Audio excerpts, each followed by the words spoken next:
يا الله يا رحمن يا رحيم يا كريم يا غفار يا حنان يا منان يا لطيف.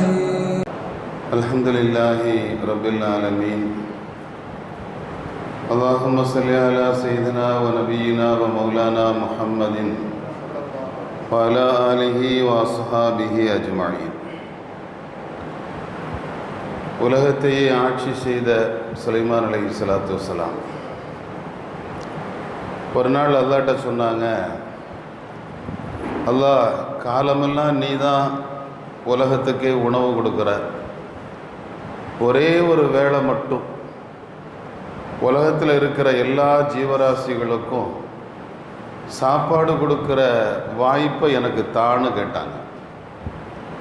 நீ அனுமதி கொடுத்தா ஒரே ஒரு வேளை உலகத்தில் இருக்கிற எல்லா ஜீவராசிகளுக்கும் நான் உணவு கொடுக்குறேன்னா.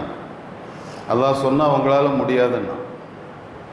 சுலைமான் அலைஹிஸ்ஸலாம் சொன்னாங்க, முயற்சி பண்ணுறேன்னா. சரி, இந்த நாள் காலை நேரத்தினுடைய உணவை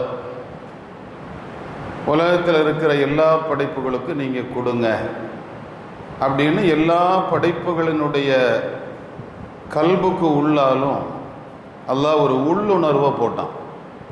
இந்த வேளையினுடைய உணவு சுலைமான் நபியிடம் இருக்குது அப்படின்னு ஒரு உள்ளுணர்வை போட்டான்.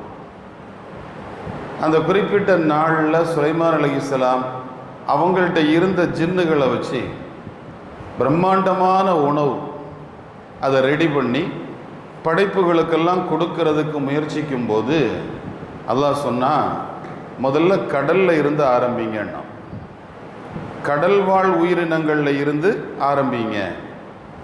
ஏன்னா பெருமானார் ஸல்லல்லாஹு அலைஹி வஸல்லம் சொல்லும்போது அல்லாஹ் 1000 படைப்புகளை படைச்சிருக்கிறான்னு சொன்னான். உதாரணத்துக்கு 600 கடலில் இருக்குது, 400 தரையில் இருக்குதுன்னா. உலக படைப்புகளில் 60% கடல் வாழ் உயிரினங்கள். அதில் கடலில் இருந்து ஆரம்பிங்கன்னு அல்லாஹ் சொன்னான். அப்போ கடலில் இருந்து ஆரம்பிக்கலான்னு பிரம்மாண்டமான உணவை, மலை மாதிரி உணவை வச்சுக்கிட்டு கடல் வாழ் உயிரினங்களை சாப்பிட கூப்பிட்டாங்க. அப்போ கடலில் இருந்து ஒரு நீள திமிங்கலம் மேலே வந்து, முதல்ல ஏன் பசிய போக்கு, அதுக்கு பிறகு மற்ற படைப்புகள்கிட்ட நீங்கள் போகலாம் அப்படின்னு சொல்லிச்சு. சுலைமான் அலைஹிஸ்ஸலாம் சாப்பிடுன்னாங்க. அது சாப்பிட்டுக்கிட்டே இருந்துச்சு. இவர் வச்ச எல்லாத்தையுமே அது தின்னு முடிச்சிருச்சு. தின்னு முடிச்சிட்டு அந்த திமிங்கலம் கேட்டுச்சான், இவ்வளவுதானா அப்படின்னு. சுலைமான் அலைஹிஸ்ஸலாம் சொன்னாங்க, இது உலகத்துக்கே சேர்த்து வச்ச உணவுடா, அதை போய் நீ ஒரு ஆள் சாப்பிட்டுட்டு இன்னுமானு கேட்குறியா? அப்போ அந்த திமிங்கலம் சொல்லிச்சான், இவ்வளவு நாள் சோறு போட்டு அல்லாஹ் வயிறு நிறைய போட்டான், ஒருவேளை அவன்கிட்ட போய் பேசி பாதி வயிறு கொடுத்துருக்கிறிய படுபாவின்னு சான். இது தஃப்சீர் ரூஹுல் பயானில் பெருமானார் ஸல்லல்லாஹு அலைஹி வஸல்லம் சொன்ன செய்தியாக பதிவு இருக்குது. இன்னைக்கு ஓதப்பட்ட ஒரு ஆயத்து அல்லாஹ் சொல்கிறான், மா இந்தக்கும் யம்ஃபத், உங்களிடத்தில் இருப்பதெல்லாம் அழிந்து போகும்.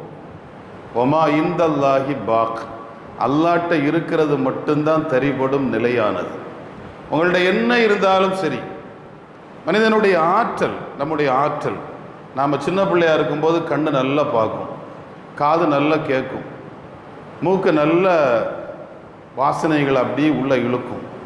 ஆனால் ஒரு 50 வயசுக்கு பின்னால் கண்ணு மங்கும், காது கொஞ்சம் மக்கர் பண்ணும், மூக்கில் பிரச்சனை வரும், உறுப்புகளில் தேய்மானம் வரும், முட்டுக்காலில் தேய்மானம் வரும், நின்று தொழ முடியாது, முழங்கால மடக்க முடியாது. நம்முடைய எல்லா தன்மைகளும் நுக்குசான் என்கிற குறையை ஏற்றுக்கொள்ளும். ஒரு காலத்தில் நல்லா இருக்கும், போக போக அப்படியே குறைஞ்சிக்கிட்டே வரும். ஆனால் அல்லாஹ்வை பொறுத்தவரையில் மாற்றம் இல்லாதவன். அவன் ஆதமை படைப்பதற்கு முன்பு எப்படி இருந்தானோ அப்படித்தான் இப்போதும் இருக்கிறான். அல்லாஹ் அவனுடைய வல்லமை நிரந்தரமானது, அவனுடைய தன்மைகள் நிரந்தரமானது, அவனுடைய ஞானங்கள் நிரந்தரமானது. உலகத்தில் இருக்கிற எல்லாருடைய ஞானத்தையும் இல்மையும் ஒரு இடத்துல வச்சு அல்லாஹ்வினுடைய ஞானத்தோடு அதை கம்பேர் பண்ணோம்னா அது எப்படி இருக்கும்? மூசா அலைஹிஸ்ஸலாம் பனு இஸ்ரவேலர்களை நின்று பிரசங்கத்துக்காக நின்னாங்க. அப்போ ஒருத்தர் எழும்பி கேட்டார், மூசா மன் அஅலமுன் நாஸ், மக்களில் ரொம்ப தெரிஞ்சது யாருன்னு கேட்டாங்க. இந்த காலத்தில் மக்களில் பெரிய அறிவாளி ரொம்ப தெரிஞ்சவர் யாருன்னு கேட்டாங்க. மூசா அலைஹிஸ்ஸலாம் நான்னு சொன்னாங்க. தப்புன்னும் இல்லை, உண்மையிலே யாரு தான்? ஒரு காலத்துக்கு நபியா வர்றவங்க அந்த காலத்தில் உயர்ந்த அறிவாளியாக இருக்கணும். அந்த கவுமில் நபியை விட உயர்ந்த ஒரு அறிவாளி இருக்கக்கூடாது. ஏன்னா நபிமார்களுக்கு இருக்க வேண்டிய சிஃபாத்துகளில் ஒன்று புத்தி கூர்மை, ஃபத்தானத் அப்படிங்கிற புத்தி கூர்மை, அது நபிமார்களுக்கு இருந்தே ஆகணும். அப்போ அந்த கவுமில் ரொம்ப அறிவாளி யாரு தான்? மூசா அலைஹிஸ்ஸலாம் தான். நானும் சொல்லிட்டாங்க. சொன்ன உடனே அல்லாஹ் சொன்னா இல்லையே, அப்படி சொல்லக்கூடாது. இல்லை, அல்லாஹ்னு சொல்லணும். அல்லாஹ் தான் அல்லாஹ்னு சொல்லணும். அல்லாஹ் நாடுற யாரோ ஒரு ஆளுன்னு சொல்லணும், நானு சொல்லக்கூடாது. அல்லாஹ் சொன்னா நானு சொன்னீங்கல்ல, உங்களை விட தெரிஞ்ச ஒரு ஆள் இருக்கிறாங்கன்னா. மூசா அலைஹிஸ்ஸலாம் கேட்டாங்க, என்னை விட தெரிஞ்ச ஆளா? அவர் எங்க இருக்காரு? மூசா அலைஹிஸ்ஸலாம் சொன்னாங்க, அல்லாஹ் சொன்னா நீங்க இருக்கிற இடத்துல தான் இருக்காரு. நம்ம நிறைய விஷயங்கள் இதில் விளங்கணும். நீங்க இருக்கிற இடத்துல தான் இருக்கிறாரு. கைஃப சபீலு இலைஹி யா ரப், எப்படி போறதுன்னு கேட்டாங்க. அல்லாஹ் சொன்னா ஒரு மீனை எடுத்துக்கங்க, அந்த மீன் எந்த இடத்துல உயிர் பெற்று எழும்புதோ அந்த இடத்துல அவர் இருப்பாருன்னா. தன்னுடைய காதிமா யூஷா இப்னு நூனை கூப்பிட்டாங்க. 2 பேரும் போனாங்க, நடந்து போயிட்டே இருந்தாங்க. ஒரு குறிப்பிட்ட இடத்துல படுத்தாங்க. யூஷா இப்னு நூனுடைய மடியில் தலை வச்சு மூசா அலைஹிஸ்ஸலாம் படுத்தாங்க. கூடையில் மீன் இருக்கு, பொரிச்ச மீன். திடீர்னு அந்த மீன் அப்படி சிலிர்த்துச்சு, உயிர் பெற்று எழும்பி கடலுக்குள்ளே போச்சு. போன இடம் ஒரு பாதையாக உருவாகுது. இது சூரத்துல் கஹ்ஃபில் அல்லாஹ் சொல்கிற வரலாறு. அப்படி பாதை உண்டாகுது.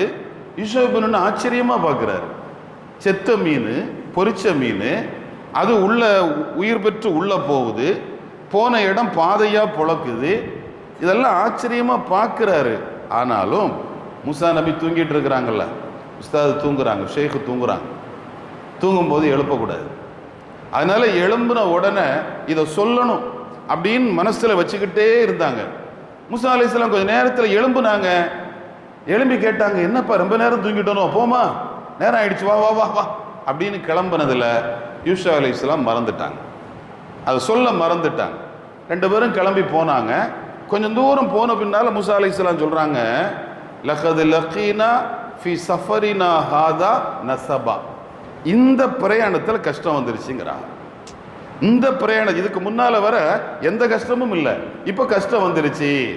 ஸல்லல்லாஹு அலைஹி வஸல்லம் இந்த இடத்துல இந்த ஆயத்துக்கு விளக்கம் சொல்லும்போது சொல்கிறாங்க, அல்லாஹ் எந்த இடத்தை நிர்ணயிச்சானோ அது வரையிலும் மூசா நபிக்கு எந்த கஷ்டமும் இல்லை.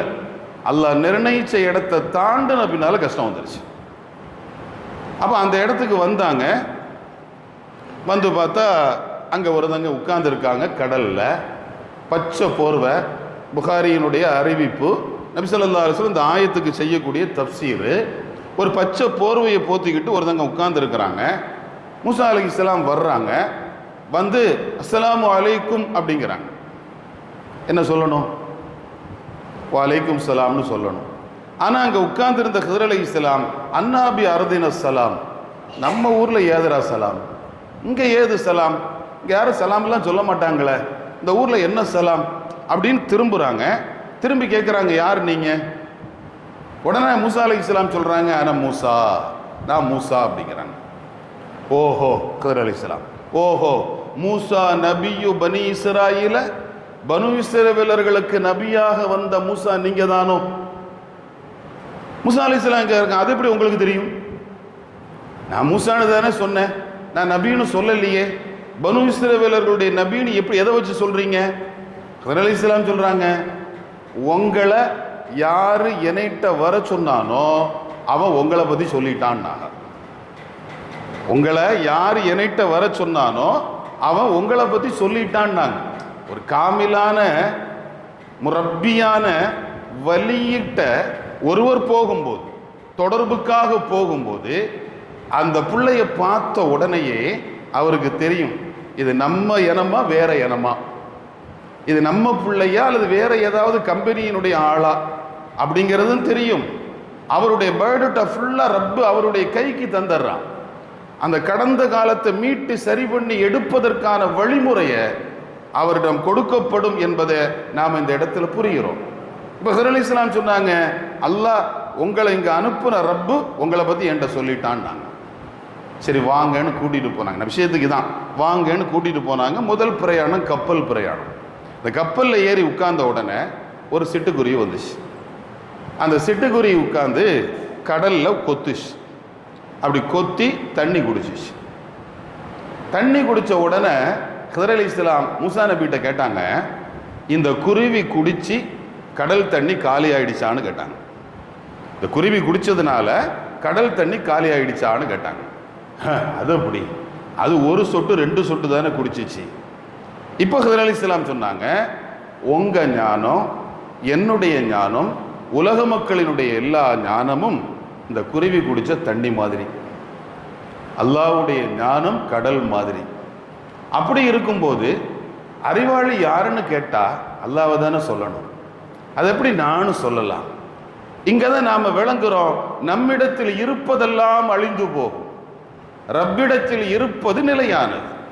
அது என்னுடைய ஞானமாக இருந்தாலும் யாருடைய ஞானமாக இருந்தாலும், ஹிதர் அலைஹிஸ்ஸலாமுடைய வார்த்தை, எல்லாருடைய ஞானமும் தீர்ந்து போகும் ஞானங்கள். ஆனால் அல்லாஹ் அவனுடைய ஞானம் தீரா ஞானம், அவன் எல்லா வகையிலும் வலிமையானவன் என்பதை ஹிதர் அலைஹிஸ்ஸலாத்து வஸ்ஸலாம் மூசா நபி அலைஹிஸ்ஸலாமுக்கு இந்த நிகழ்ச்சியின் மூலமாக காட்டுறாங்க. ஸல்லல்லாஹு அலைஹி வஸல்லம் தன்னை பற்றி சொல்லும்போது, அன ஊத்தீத்து உலூமல் அவ்வலீன வல் ஆஹிரீன், முன்னோர்களினுடைய ஞானமும் பின்னோர்களுடைய ஞானமும் கொடுக்கப்பட்டவன் நான்.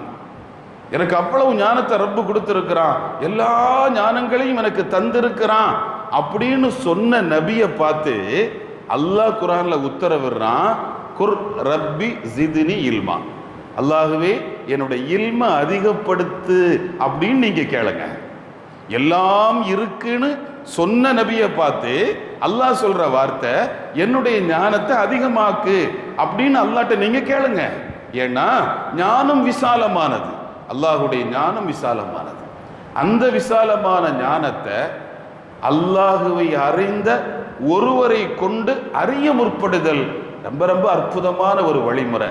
இன்றைக்கு ஓதப்பட்ட வசனங்கள்ல தொடர்ந்து நீங்க பார்த்தீங்கன்னா அல்லாஹ் சொல்லிட்டே வருவான், ஃபஸ்ஸாலு அஹ்ல திக்ர், திக்ர் உடையவர்களிடத்தில் கேளுங்கள். ஃபஸ்ஸாலு அஹ்ல திக்ர், திக்ர் உடையவர்களிடத்தில் கேளுங்கள். இன் குன்தும் லா தஅலமூன், உங்களுக்கு தெரியலன்னா திக்ர் உடையவர்களிடத்தில் கேளுங்கள். இந்த ஆயத்துக்கு மேலோட்டமா என்ன அர்த்தம் சொல்லிடுவோம், உங்களுக்கு தெரியலன்னா தெரிஞ்சவங்கள்ட்ட கேளுங்க, உங்களுக்கு தெரியலன்னா தெரிஞ்சவங்கள்ட்ட கேளுங்க. சரி ஓகே, தெரியலன்னா தெரிஞ்சவங்கள்ட்ட கேளுங்கன்னு சொல்றதுக்கு ஃபஸ்ஸாலு அஹ்லல் இல்ம் இன் குன்தும் லா தஅலமூன் சொல்லியிருக்கலாமே. ஆனால் ரப்ப அந்த வார்த்தையை பயன்படுத்தலையே. இன்னா நஹ்னு நஸ்ஸல்னா திக்ர், திக்ரை நாம இறக்குறோம். இன்னைக்கு ஓதப்பட்ட வசனம் தான், திக்ரை நாம இறக்குறோம்னா அங்க குர்ஆன்னு சொல்றோம். குர்ஆனை நாம் தான் இறக்கிறோம், வ இன்னா லஹு லஹாஃபிதூன், அந்த குர்ஆனை நாம தான் பாதுகாப்போம் அப்படின்னு அங்க திக்ருக்கு நாம குர்ஆன் என்று அர்த்தம் வைக்கிறோம். அப்ப இங்க திக்ரை கொண்டு நோக்கம் என்ன, குர்ஆனிய ஞானத்தை. உங்களுக்கு தெரியலன்னா குர்ஆன் உடையவர்களிடத்தில், யார் குர்ஆனாக வாழுறாங்களோ, குர்ஆனுடைய அகமியம் யாரிடத்தில் கொடுக்கப்பட்டிருக்குதோ அவர்களிடத்தில் நீங்கள் தெரிந்து கொள்ளுங்கள் என்று ரப்புல் ஆலமீன் நமக்கு கட்டளையிடுவான். அதனால அல்லாஹ்வுடைய ஞானத்தை, அல்லாஹுவை தெரிந்து அறிந்த அல்லது அறிய முற்படுகிற ஒருவரை கொண்டு அடைய வேண்டும் என்பதைத்தான் சூரத்து நஹ்லினுடைய பெரும்பாலான வசனங்கள் மூலமாக அல்லாஹ் நமக்கு சொல்லித் தருகிறான். அந்த பாக்கியத்தை ரப்பு நமக்கு நிறைவாக தருவானாக. வாஹிரு தஅவானா அல்ஹம்துலில்லாஹி ரப்பில் ஆலமீன். சுப்ஹானல்லாஹி வ பிஹம்திஹி, சுப்ஹானக அல்லாஹும்ம வ பிஹம்திக, அஷ்ஹது அன் லா இலாஹ இல்லா அன்த, அஸ்தக்ஃபிருக வ அத்தூபு இலைக். சுப்ஹான ரப்பிக ரப்பில் இஸ்ஸத்தி அம்மா யசிஃபூன், வ ஸலாமுன் அல் முர்ஸலீன், வல்ஹம்துலில்லாஹி ரப்பில் ஆலமீன்.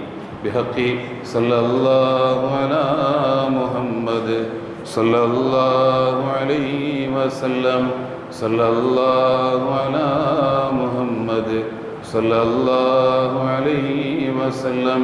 صلى الله على محمد صلى الله عليه وسلم. اللهم صل على محمد وآل أهل البيت وسلم وصل على جميع الأنبياء والمرسلين والحمد لله رب العالمين. السلام عليكم ورحمة الله.